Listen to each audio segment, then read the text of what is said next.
And there we are. Hello. Welcome to Mary Walter Radio. How is everybody? I hope everybody's having a good day. I'm really close. I look like I'm really close up, but when I did the Hi. camera, I know when I did the camera, it wasn't this close. I'm like, whoa. I apologize. I'm freezing. We don't have the heat on in the house yet. And it's like a really crappy, rainy, cold day. So I'm going to push back a little bit, see if that It is nasty. helps. Yeah, it's a nasty, nasty day. Thank you, everyone, for joining us. If you are new, I am Mary Walter. This is my work husband, James Rabick. Hello. Hello. If you are watching us on YouTube, we would appreciate it if you would like the podcast. We do appreciate that. Don't forget that you can always get the audio on Apple Podcasts and Spotify as well. If you would like to leave comments for us, we can put them up on the screen. We can interact with you. We do have a guest tonight, so try not to embarrass us, please.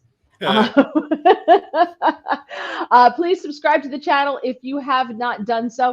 A shout out to EB, who does our graphics for us. He is amazing. And a shout out to his son, Zach, who I think has a birthday coming up. Uh-oh. Yeah, he's got a birthday coming up. So a big shout out to Zach. I want to thank CB5882, one of our newer subscribers. Thank you so much, CB5882, for subscribing. So, James, I'm going to bring our guest in now, and then you and I Yes. can chat some more later. We recognize this guy. This is Chris Tremoglie from the Washington Examiner. I love that he's sporting a jacket yet again this time. Do you notice? He dressed Changing it up up. for us. Do you at least have a beer or some coffee? Behind the camera, yeah. So, Nice. Yeah. What is that behind you? this is so. From last time I saw you, I moved location, so that's just my diploma in my little production studio office I'm trying to create. So And what is that? Is that a pen next to it? it is, yes. No, it's The tassel? yes. Thank you. I forgot what it's called, but yeah. So cool. I'm gonna have to pick your brain about that because I have a picture of me with at the time President Trump in the Oval Office, and he gave me I got one of his pens that he signed stuff with that has his name on it, in gold. Oh, nice. And I'm I jealous. wanted to put it in a frame, but I couldn't. Everybody's like, "No, you're gonna need like a big box. That you can't do it." Because I wanted to do something similar to what you have there, but put the pen like in the bottom with the Oh, picture and the pen. I've seen stuff like that where they have you could put things and mementos next to pictures and whatnot. So yeah, I think it's different types of frames and framing companies. So if not, I can tell you where I got. It's a University Penn bookstore. If you want to pay an exorbitant amount of fees for a frame, absolutely go for it. Well, if I have somebody do it for me, because I went to Michael's and they're not the most inexpensive place, but they were like, "Yeah, no, we don't have anything. You have to get a big display box for they have ones for baseball bats and Oh yeah, no, I'm like, I don't need nonsense. that. That's not what I need." Anyway. Oh, you know what I did here? I'm a dummy. I'm a big dummy. So I would it's pretty funny, James. I texted Chris and I said, "So how would you like me to bill you?" Right. So I thought he would do it in his name at the bottom, but he played it straight and he went with Chris Tremoglie. But he said, "Well, conservative Republican gladiator or commentary columnist for the Washington Examiner, whichever you prefer."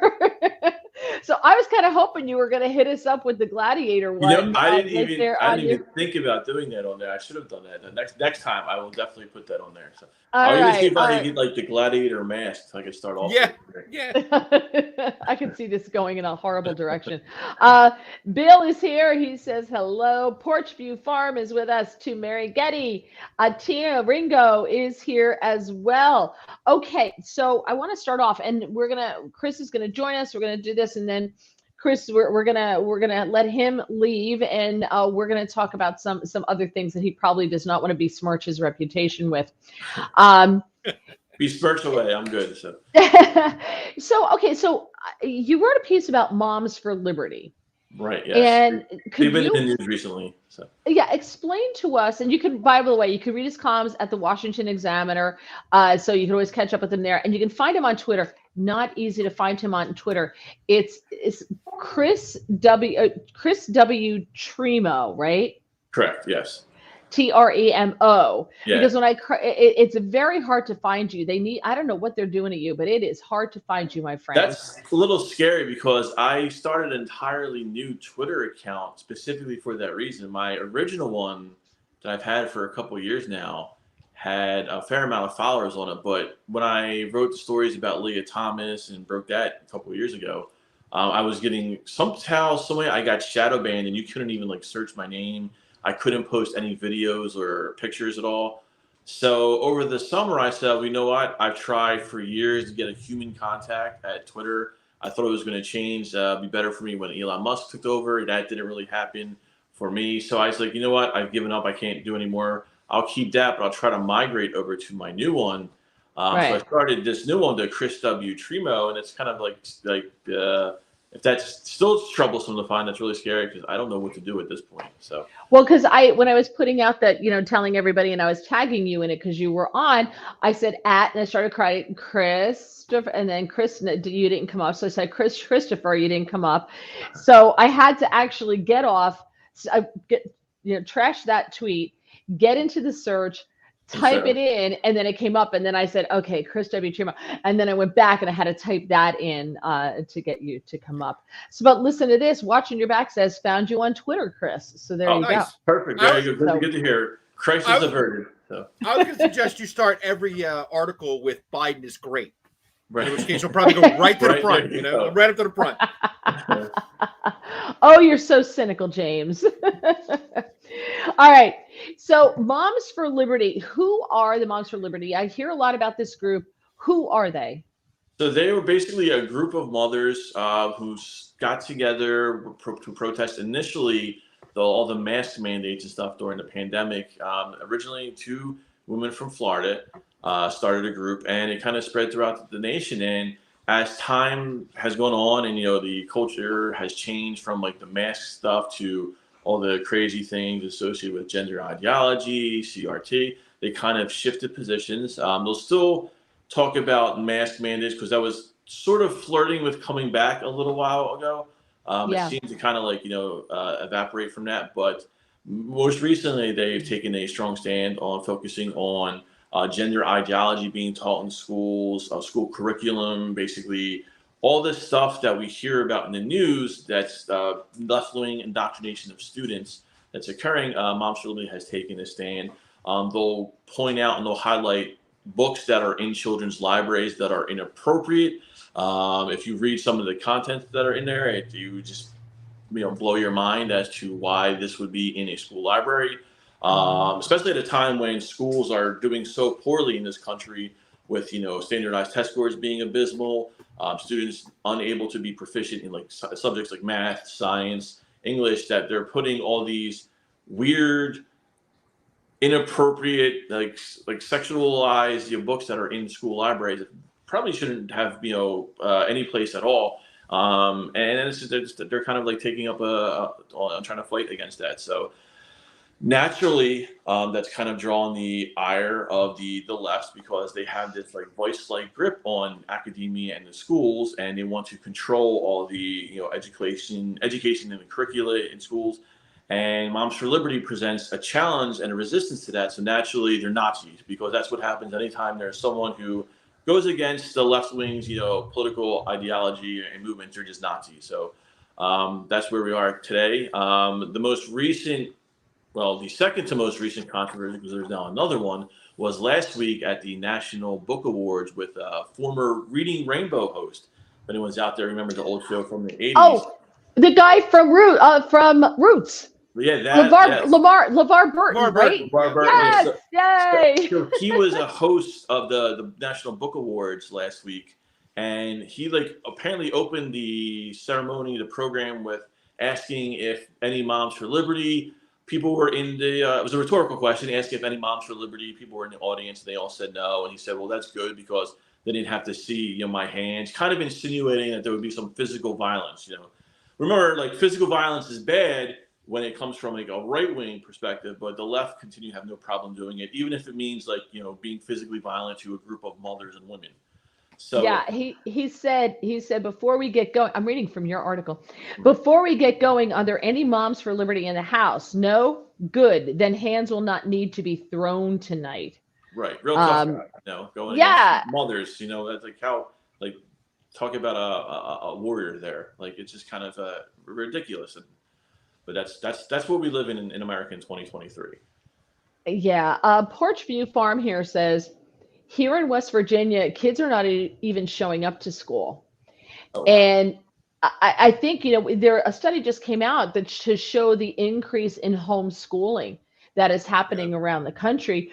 But yet, Randy Weingarten is asking for more money. You have fewer kids in school. Why do you need more money? See, well, there's not only are there just been an increase in homeschooling, the homeschooling or the kids who are being homeschooled are actually outperforming a lot of public school students throughout the country. I mean, and with as far as Weingarten, I mean, it's kind of obvious what she's done. It's like the teachers union stick at this point. They just want more money and not be held accountable for their productivity or actions. And this has been a teacher union issue and going back to like and probably even further than this, but I can recall going back as far as the 90s. And it's just a thing that they're just kind of, there's some statistics somewhere, and I've seen it. I don't know where it was, so I couldn't cite it off the top of my head. But it's that the U.S. spends more money on education. I mean, how many times do you hear, "Oh, we need more funding for schools. We need more funding for schools." When their schools are being, not funded enough. Not, Right. the U.S. spends more money on education than mind. Oh, Oh, But I'm here. you're back. Okay. phew. So yeah, they're trying to silence us already. They don't want the message getting out there about it. But no, the U.S. spends more money on education than most of the other countries of the other world combined, and yet you would think that that would be a good thing, but yet you look at the academic performance of schools, students in schools compared to the rest, and they're lagging behind. So there needs to be an investigation of where all this money or what all these, when Weingarten comes out and says you need more money, where all this money is going to. What is it being used for? Because it's not being used for student success at all. Go I ahead, know. James. Administrators, Yes, the right? I mean, the administration levels are way higher than they were when any of us were in school. How many principals did you have in your high school, right? I mean, I used to Yeah. have I had two. three. My own high school has I think Three. 4 now, and all vices, and Well, everyone has a we had secretary. we had three, but there were 2,000 kids in our school. Right. Oh. And how many do they have now? 7, I 8. I don't know. Hold on, let me I'm just look. saying, there's a lot of administrators though. I mean, there's definitely a Hey, lot of especially even more. I mean, that gets even worse when you get into college. That's a separate subject. But no, that's just like there needs to be, and I don't know how this would ever happen. Hopefully, Republicans get in there and they'll have some courage, but to do this. But there just needs to be investigation why all this money is being spent on education in this country. We're the wealthiest nation in the world, apparently, have every technological advantage over all these other countries, all this freedom, everything you could possibly want in a utopia, and yet we're still lagging behind in all these academic performance, and it's just that shouldn't be. It didn't always used to be. So and just why is it happening now is kind of the big issue. Yeah. And they also have things like English as a second language teacher, right? They've got that going on. They've got a lot of special ed stuff that you didn't have before, right? We didn't have all that special ed stuff. Every kid's got the kids who have problems, or lagging behind, get that special those special. There are 1,600. It says 1,268 constituents. I don't know what that means but those are teachers, assistant counselors, guidance secretaries, school psychologists, intervention specialists, music teachers, let's see, a supervisor for science, attendance office secretary, let's see, speech therapist, a lot of speech therapists. There is an entire administration office. There's a payroll office. This is in the school alone. Yeah, it's just So- a bureaucracy. Yeah. And to James's point, which I think is an excellent point, James, about administration, in New Jersey, at least, because we have more, I think we have more school districts per capita than any other state because everybody wants home rule. Right. So, like in our town, we have one school and there's one grade for each, there's one class for each grade. There's Wow. no cafeteria. I mean, there's a room that's like a gym that they can eat in, but we don't have a cafeteria. So they have to bring their own lunch or they go home for lunch or they can go to like go get pizza at the pizzeria or something. So we don't have that. But because it's a separate school, there's a principal, there's an assistant principal, there's a superintendent for one school. That's just seems very cost inefficient, Right. Right. And again, but that's something that would probably deserves its own kind of inquiry and investigation or audit. Maybe not even investigation is a word, but an audit, because the investigation has kind of like a negative, cynical context to it. Right. But an audit needs to be done of like what is exactly all these money, these millions of dollars going to, and why, and what are they doing to increase academic? There's a school district. I'll give you a perfect example. We in Montgomery County, Pennsylvania, Wissahickon School District. Oh, yeah. That this past election, Republicans tried to, basically win the school board election, and they didn't do it, unfortunately. But their main issue was that since 2016, the school district, and I think I'm quoting this correctly, has fallen like 700 spots in a national ranking. Wow. And the funding to the school and property taxes, which go to the schools, budget and everything, has increased during that time. So why are they paying more for significantly less, performance and getting on the return in investments? I mean, I know obviously it's not an investment, but that's what it sort of kind of comes to.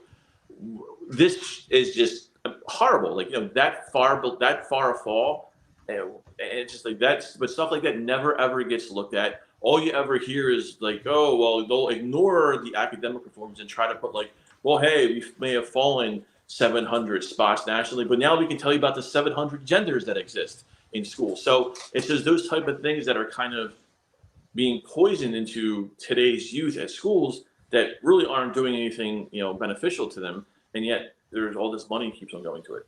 Right. Okay. So the school in our town has 250 students in it. Looking at the, where was I? This just goes to your point. This is very interesting to me. Administration, a superintendent, an assistant principal, a supervisor of curriculum and special education, and a business administrator. That's the administration for 250 kids. Wow. There are 1, 2, 3, 4, 5, 6, 7, 8, 9, 10, 11, 12, 13, 14, 15, 16, 17, 18, 19, 20, 21, 22, 23, 24, 25, 26, 27, 28, 29, 30, 1, 2, 3, 4, 5. 35 teachers for 250 kids. And how many grades is that? It's through, let me see. It goes kindergarten through, I think, 5th. Okay. And there's that many? Yeah. Because your elementary school has 5 administrators and how many secretaries?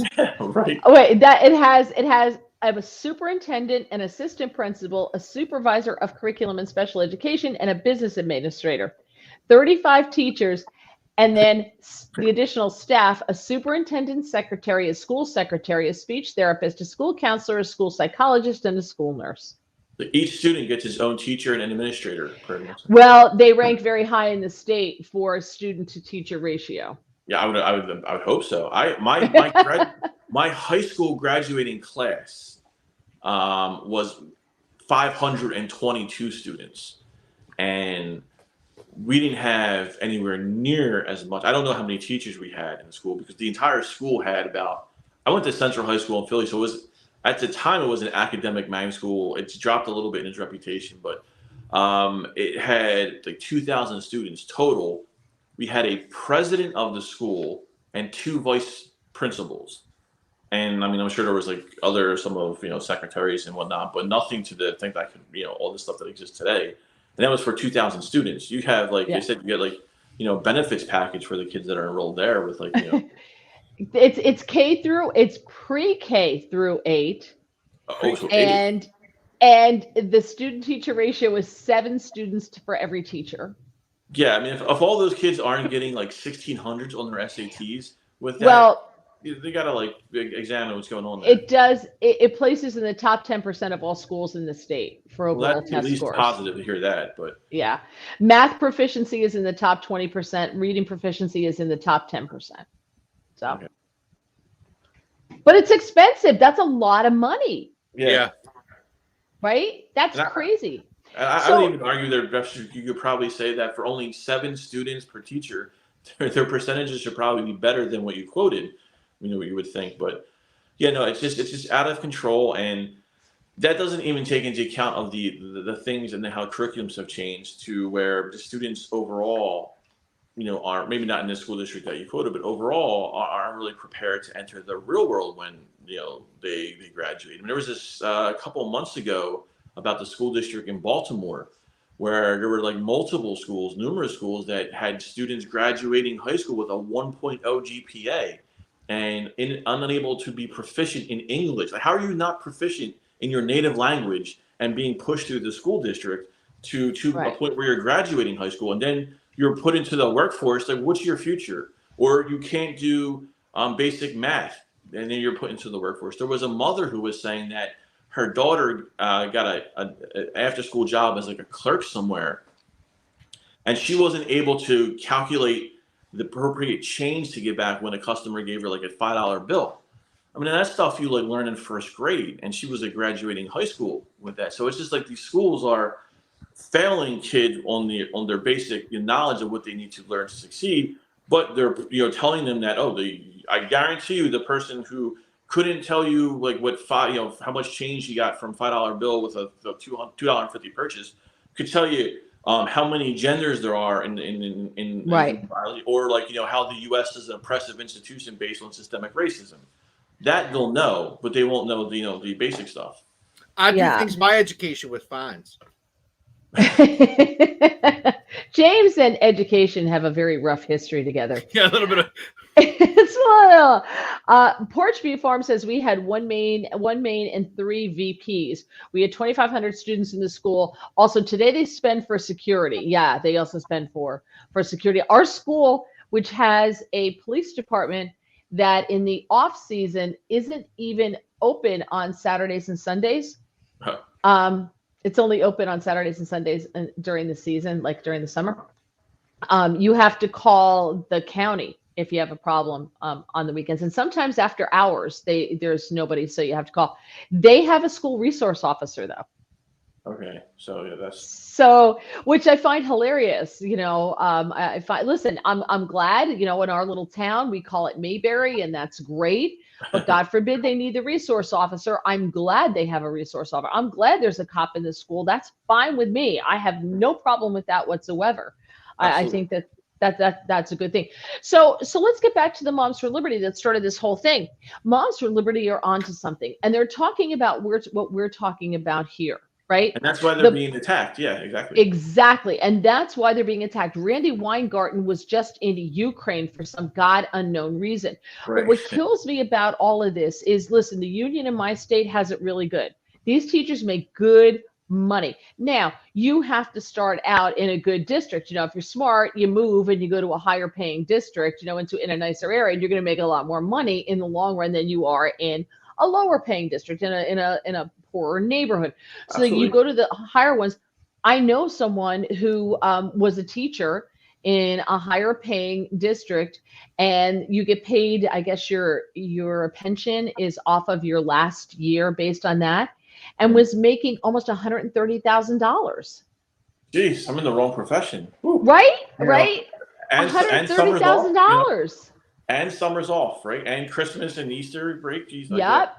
And in New Jersey, I'm going to go resign and go back to school to become a teacher in Jersey. So.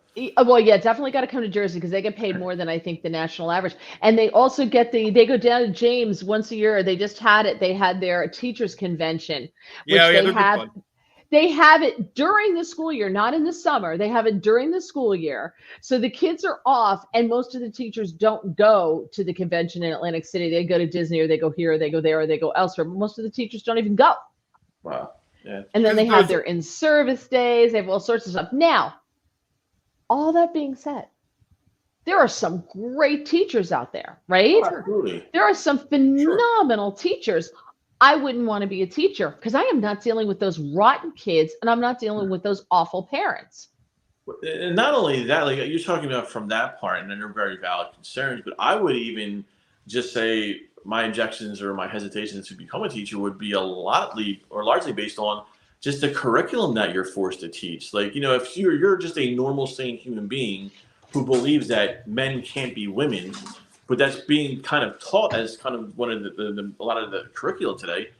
Why would you want to? And you're forced to teach this. Right. It's absurd. You were talking about this the teachers convention. The article I wrote, I want to say 2 Aprils ago, was I got leaked documents from a California union, like school union, teachers union conference, in which they were basically showing teachers how to, or giving like an instructional guide on what to do to create the GSA clubs, which are like the Gay Straight Alliance, Gay Student Alliance. The acronym kind of varies, and it was like all these things they would show, like how to find leaders of the club, starting as young as elementary school, for this like provocative, and like what do you need to be teaching as a second grader, as far as I like know. as a gay student club or something like that. And they would show them, they would give them like the educational activities to do in their meetings. When they hold their meetings, they would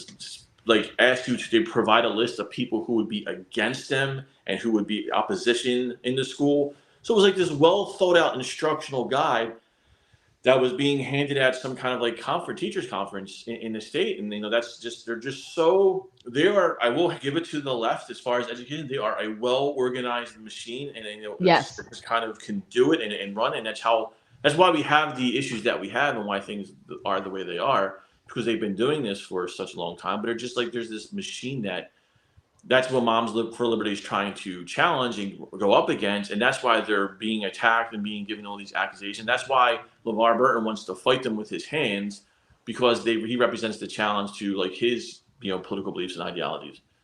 Right. It's really sad, but to wrap this up and to put a pin on it, as they like to say, or bow on it, is it a pin in it? Whatever. Yeah, pin in it. Yeah. A pin in it. Thank you. But the good news is to Porchview Farms' point, the kids aren't showing up to school because they're being homeschooled. You see more and more parents. Listen, in Virginia, and I'm shocked. There's a big Catholic school near us here that closed recently, and I couldn't believe it closed, because down in Virginia, when I was there during the beginning of COVID, that you couldn't get your kid into Catholic school. There were waiting lists because those schools were open when the public schools were still closed. And people put their kids into Catholic schools and never took them out. And they're still there. And I was just on another show. I did 2 shows today. One of the shows I was on, one of the producers has a kid, and she goes to Catholic school. And they purposely chose Catholic school because she said, my kid's actually learning. And part of it was, during the pandemic that they put her in there because the Catholic school was open. And she said it's such a difference from the public school, because in the Catholic school, the parents have to volunteer a couple of times a year, so they get to know all the other parents. So when like her daughter is going to a sleepover or something, she goes, I know the parents. There's more of a community, and there's more focus on helping each other and getting these kids learning and doing the right thing. And she said there's much more of a community than there is in public school. Public school parents drop their kids off and they go like this and they walk away. So that's another reason why I think Moms for Liberty is such a threat, because they're for school choice. They're for being able to take your money and take your kid. Why should people who live in a really poor area be stuck with their kids going to public school just because of their address? Yeah, right? I'm sorry, continue. I didn't mean to. No, I was saying done. that's kind of like been a Republican platform. I mean, since the '90s, right? With the school choice, you can go back as far as that. So, but in addition to what they're saying about the school choice stuff, they're also exposing the curricula of what's going on in the school that wasn't happening before. And it was kind of like an unintended consequence of what happened during the pandemic. Yep. Because when the kids were at home having the homeschooling, the Zoom meetings, from what I understood anyway, a lot of the moms were like, wait a minute, what's going on? They were hearing what they were being taught and like, what's going on Right. here? And they kind of like took action and started the homeschooling trend. So Yeah, absolutely. Absolutely. I'm waiting for this to come up. Here it is. Gregory says public school is little more than taxpayer funded daycare. And there are some that are excellent, but I Sure. think you have really good teachers who are fighting a losing battle. yeah, I would agree. That's also though been a problem for years, right? There's always some level of like, oh, you need to send your kid to private school for them to get a better education. That's not new. I mean, that's pre-concerning curriculum, right? I mean, that goes back to just not learning civics and learning social studies, right? At some point, parents are like, I want my kids to have something better. Yeah, that's just been around for a while, for sure. Yeah, it's been around a while. I think like you said, just got more exposed during the pandemic when they really were seeing like, oh, this is really not much education going on here. And then that and the fact where you have, just it's kind of like the next generation of what you were saying is the homeschooling instead of going to private school. They're like, well, hey, we could make sure our children are getting educated and not have to spend all this money and, kind of do it at home. So, yeah. Very interesting. Well, Chris, thank you so much for joining us. Have a wonderful Thanksgiving. You can catch him on Twitter, Chris W. Tremo, Tremo. Follow him. Follow him, and his articles can all be found. His columns can be found at thewashingtonexaminer.com. Thank you so much. And I love, listen to Jack at this time. Next time we see you, he's going to be like in an, he's going to be in like the Great Gatsby, the tux with the martini glass. I was thinking you were going to go the other way. You were going to go with like the undershirt, like the tank top. I can't tell you what. Like the Tony Soprano shirt. Gotcha. Yeah. In Jersey, I will do that only if you give me the intro with the Sopranos theme song. Then I'll. Okay. So in Jersey, it's called a wife beater, or it has another name. Yeah, you can't say and if I go to say the other name for it that we say all the time to each other, I'll probably get in trouble, so I can't say it. Porch View Farm says great guest. So there you go. Thank you so much. All right. Guys, take care. Thanks for having me on. Thanks. Bye-bye. Bye. Okay. Now, that was good. That was a good conversation. So I want to talk a little bit about Thanksgiving since it's coming up. Right? Okay. Sure. So your first married Thanksgiving. That's right. What are you guys doing? Which, by the way, on a different note, I thought we were going to see you guys, so I haven't sent you your wedding gift because I thought we were going to see you. We haven't seen you, so I'm getting the funny feeling that I'm going to have it sent to you. I think that's pretty much where we're going at this point in the game. What are you doing for Thanksgiving? I'm going to my mother-in-law's house, or her mom's house, so we're going to go down there and celebrate down there. I'm doing my first breakfast tradition Thanksgiving. They have a breakfast tradition. They watch the parade. Yes. They do like a French toast casserole kind of thing that they have in the house. Okay. And they snack up to early dinner because they eat Thanksgiving kind of a little early. So yeah, nice. I can't wait. And then are you doing dinner at your parents' house? No, we're gonna do. So we're doing Thanksgiving here, and then Christmas Day with my parents. So I think that's sort of the arrangement we realized. One year we'll do. We'll switch each year. Yeah. Okay. Next year we'll do my parents. We did my parents last year, so too. Oh, all right. When she was new. Yeah, I was gonna say, have you guys been together that long? Yeah, it was. She was already living there, so it's kind of Yeah, you pretty much should invite her to Thanksgiving if she's living there. I think that's the etiquette. Yeah, kind of. Yeah. Yeah. I guess we got to let this broad in, whatever. So the breakfast tradition is interesting. We watch now when you say you watch the parade, we're talking Macy's Thanksgiving Day parade, right? Yeah. Okay. All right. Right. Well, I'll have headphones on, but they'll be watching it. No, I'm just kidding. You're not. You're very funny. So I love to do that. That was always a tradition in our house. I told you about that. My mom would put us in front of the TV with the cereal, and you're not allowed to leave the room. So mom could have some peace while she was making Thanksgiving dinner. But we're just hanging here. My husband bought a turkey breast, not a turkey, just a turkey breast. Right. And he brought it home. I'm like, oh my God, it's a baby turkey. They killed a baby turkey and you bought a baby turkey? And he's like, calm down. It's a turkey breast. I'm like, okay, I feel better. I thought it was a baby turkey and I was very upset, but it's not. It's a turkey breast. Turkey I don't know version why of that. veal. Yes, it's like, oh no, not the baby. So we're either going to put it in the air fryer That'll be good. or we're putting it in the Ronco rotisserie because you just said it and forget it. Remember the Ronco rotisserie commercials? Set it and forget it. But I do, and that is actually a great idea. Their first air fryer sounded awesome, but then you said the rotisserie. I forgot you had that. That sounds yummy. Just sitting there. Yeah, we've done that in the past. We've used the Ronco. I don't know. It may be too big for the rotisserie. I'm not 100% sure. So we're gonna see. Oh, hello, Grace. We're gonna see how it goes. And I'm making the we bought a sweet potato. It's like this. It's the biggest sweet potato. So for the first time ever, I found Paul. I'm gonna try to candy them. I've never done that before.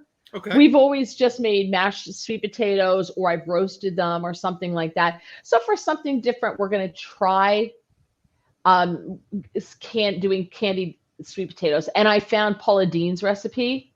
So it's going to be probably not healthy whatsoever because it's Paula Deen, but it's going to probably be yummy. I don't know. Oh, yeah. Could go either way. And of course, green bean casserole. Which I think is one of those foods that you love or you hate. Like there's no middle ground on it. Yeah, exactly right too. Yeah, I'm a super fan. Okay. I could just eat the green bean casserole. I'd eat green bean casserole and some stuffing. I'm good. If you're a fan of the green bean casserole, and if you're not, I have a game changer for you with the green bean casserole. Hit me. Okay. Now it's not available in my shop, right? But we can get it at Walmart. Our Walmart has it. Our Walmart's half an hour away. I mean, we never really go there ever unless we're going there for something special and we're going to be in the area. I accidentally picked up one year cream of mushroom soup with roasted garlic. I am telling you right now, you will never go back to the regular green bean casserole ever again. And it's not an overpowering taste, but it gives such a different flavor to the green bean casserole. You will never go back to regular ever again. And I highly recommend, like if you make the chicken, the Campbell's has all those recipes where you pour the soup over the chicken and it tells you use the cream of mushroom with roasted garlic. Unbelievable. I'll have to look for that because I haven't seen that in the shop, right? Because that would have caught my eye for other dishes I make. All right, so Walmart. They used to have it. Just go to Walmart.com, put your store in, and it'll tell you. And it's so funny because I went online and I think it's like $1.75 for a can of it, right? Whatever it is. Or I could get 3 for $18. I'm like, wait, what? But they're different vendors because when you're on Walmart.com, it's not necessarily coming from the Walmart. So if you order directly from your Walmart, it's $1 and whatever, So, but yeah, total game changer. I like it. Changer. I like that. I might be able to convince them to try that. Or just try it. I have do to it make and don't something tell anyway. them. So yeah, I think that might be my job to make that. Do it and don't tell them. Yeah. But you better get to the store because everyone's going to be in the store tomorrow. It's funny you said because I was just thinking we're literally because we have a local Walmart that's like a supermarket too. One of those super Walmarts. Yeah. So we have to go there after to get stuff anyway. So I just thought about it. I'm like, I'm gonna get that tonight. Right, and so it's and even with roasted garlic is the one that you want. Garlic. I like it. And don't tell them you did it. Just make the green bean casserole and bring it. And see if anybody notices. We're like, wow, this really tastes good. See if they notice. Best green bean salad I've ever had. Gregory, stock up on the butter when you make Paula Deen's recipes. Yeah. Yeah. More butter, the better butter. By the way, on sale at Aldi, the butter. Oh, I love Aldi. Butter's on sale at Aldi. Yeah. Nice. So you hipped us to that place. We love it. Isn't it good? Oh, I love it now. I don't know. I tried one like 1,000 years ago and I didn't get it. I think I was a kid and didn't. And there was one in Philly near me, and I was like, ugh, that place is icky. Now I love it. Yeah, because what I love about it is we have people coming Saturday. I think they still haven't let me know if they're coming or not for dinner. So, but we bought everything except the salmon fillets. So I have everything in case they come. But we went to Aldi and you can get like little cheeses, these little individual cheeses. You can make a nice little charcuterie board. You don't have to buy a half a pound of something. Right. And you can get, like the little goat cheese with the cranberries for less than like $1 less than I'm going to pay for it at ShopRite. So why wouldn't I buy it at Aldi? And I love their dairy. They have on Wednesday, there's a different kind of meat on sale every Wednesday. So I'm a huge Aldi fan, big fan of Aldi. Chris says, I would have totally talked about Thanksgiving food. So, well, Chris, come back in. You can come back in and talk about Thanksgiving food if you want to. That's fine. Come back in. We don't mind. That's fine with us. I just didn't know if that's what he would want to do that. I both. So I don't want this to come out the wrong way about Thanksgiving food. I'm like everybody else. I'm a huge stovetop person. I've made it for 1,000 years. I love it. But every once in a while, I just want to make stuffing from scratch. Okay. Because I do it well, but I wish I could. Hey, babe, where are you? I don't know where he is. He's on crutches. Oh. Can you bring the stuffing in? The good Aldi stuffing? He's on his way with a crutch. Here he comes. Oh, then don't come down the stairs. Don't worry about it. It's okay. Aldi carries stuffing, and it's a garlic and something else. Super easy to do, but instead of water, I recommend using chicken broth. Oh, yeah, that's part of the recipe I have. It's funny you say that. Yeah, use chicken broth instead of water. So, so there you go. Oh, Chris, look at this. Wait, is this? Oh no, Gregory.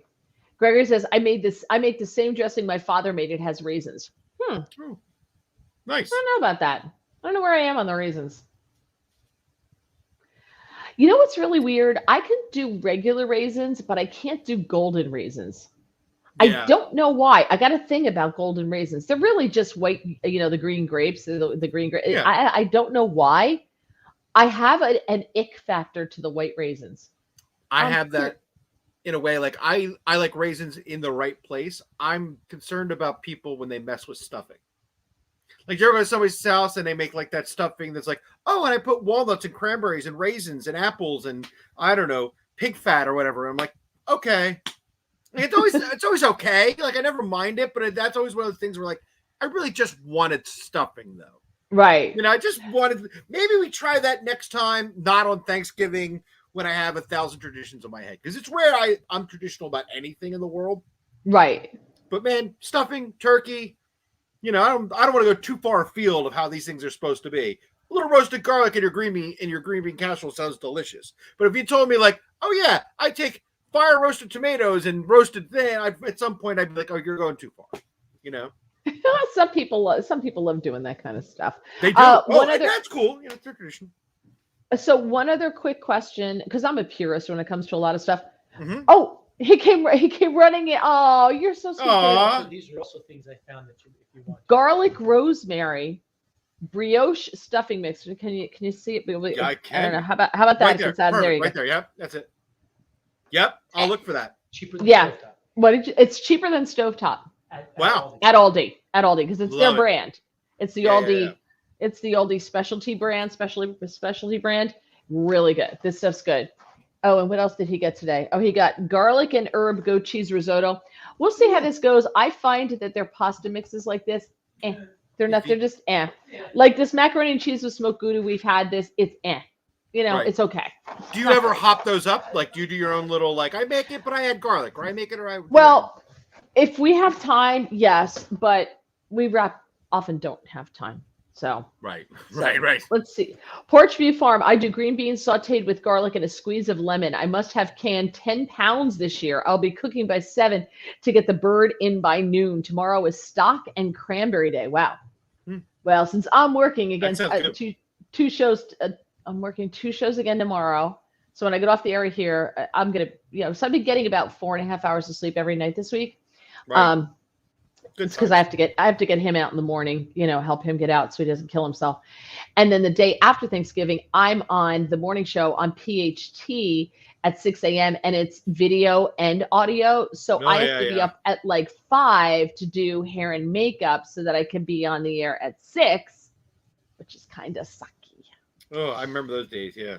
Yeah, yeah. So tomorrow, by the way, I will be back same as Monday and Tuesday, Monday and today this week. Start off noon to 3 in for Rob Carson on Newsmax Radio. You can find, just look for the Rob Carson show on iHeart, on TuneIn, or you can go to WCBM.com and listen to it there. And then starting at 3, end that show, and I go to the Guy Benson show on Fox News Radio 3 to 6 again tomorrow. So I've done that every Monday and Tuesday. So that's good. Nice. Do you know who? Oh, I'm sorry. Go ahead. No, go ahead. I was saying, do you know who's letting fame go to her head now? Our Fame very go to own her. Ringo. Oh yeah. Oh yes. Well, she did say I didn't put because this had nothing to do with what we were talking about, but she's very excited. She said she got my question asked to Geddy Lee and I got to say hi to him. So she's super excited. And I saw all the posts. That's not even the fame part. The fame part is now in our little Rush groups. She's known as the Bird Lady.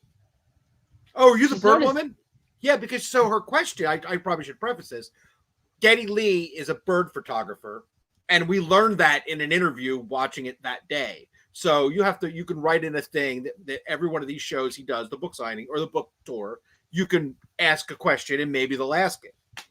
So down here by us, in Philly, there's a famous DJ named Pierre Robert, and he goes, "Oh my God, Pierre Robert is still on the air! Oh my gosh, it's got to be 900 years old." Yep, legendary guy, and he's they get through 4 questions and she's not getting picked. It's always this way with her, to thing. Like she wants to do it, and I always have to go like, relax, it'll happen. So we get through 4 and she goes, he's not going to ask my question. I grabbed her leg. I said, calm down. Next question. I saw this really interesting question about birds. And she's like, ah! I can just like see her, like it's palpable on her face. Like, oh, that's going to be my question. And then it was her question. And she's like, it's me. It's me. She was so excited. And then, of course, like she's putting it in all our groups, but now she's the bird lady. So I was like, oh, you're the bird lady. Well, the whole bird lady thing, when you're her age, it's cute. She puts, 30 years on, it's going to become creepy. You know what I mean? Yeah, totally. Different thing. Yeah. Right now it's fine. Yeah. Oh God. All right. So if you go to, we're not going to do it now. But if you go to Fox, because James has to go shopping, I got 2 shows to prep. Foxnews.com. They have, if you go to the lifestyle section, they have 15 fun facts to discuss during your Thanksgiving dinner. So this is really good for people who are afraid politics is going to come up somewhere along the line. 15 fun facts. So I would say I'm going to get up and watch the parade, but I know that I probably am going to sleep through it because I'm going to be so sleep deprived by the time that rolls around that I'm not going to be watching it. Yeah. So I'm probably not, like I said, not going to be watching that. But then we watch on WPIX 11 is March of the Wooden Soldiers. Always fun. Because Christmas does not start, as we talked about last week, until Santa arrives at the end of the Macy's Thanksgiving Day Parade, and then fa la la la la. Let's do this thing. Yes.